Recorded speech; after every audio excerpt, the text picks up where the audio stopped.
El Castell d'Alaquàs ha estat l'escenari de la trobada inicial d'alumnat actiu 2017, en la que han participat més de 150 corresponsals juvenils. L'activitat que enguany s'ha centrat en la prevenció de la violència de gènere i les relacions de parella adolescents ha rebut el suport i la presència de l'alcaldessa d'Alaquàs, Elvira García Campos, i del regidor de Joventut, Óscar García Merenciano. La primera DIL va assenyalar l'important paper d'aquest tipus de trobada, així com la funció dels corresponsals. Aquesta capacitat transformadora de treballar en xarxa i de treballar en sentit de poble i més enllà de poble en un sentit comarcal.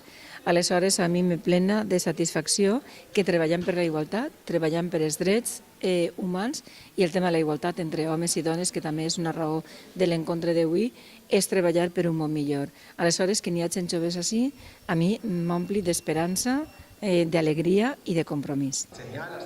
D'altra banda, el regidor de Joventut va destacar la trascendència que tenen aquestes activitats en la vida y la educación de los jóvenes. Todo, yo creo, parte de la educación desde que tenemos 0 años y nos dan nuestros padres a la que recibimos en el colegio y en nuestra trayectoria vital. Y por eso es tan importante esta trovada de corresponsales aquí en Alaquàs, porque es un ejercicio de sensibilización hacia la violencia de género en gente joven, gente que está trabajando directamente ahora en esto, en este campo, y que va a contar su experiencia, va a aportar, va a sentirse parte de esa solución, de esas propuestas. La prevenció de la violència de gènere en les relacions de parella adolescents ha estat el tema central de la jornada, entorn el qual van girar totes les activitats. A través de jocs i performance, els assistents van treballar la qüestió. Soc home, soc fort, soc valent, soc feminista. El grup Entre Iguals, format per alumnes de l'Institut de Secundària Faustí Barberà, van ser els encarregats d'escenificar els teatres. Un dels integrants ens va contar com va sorgir la idea del grup.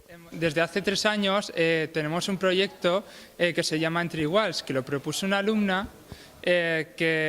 preocupada por la violencia de género dentro del centro. Nuestra función dentro del centro es sensibilizar a la gente mediante carteles, performance que hacemos.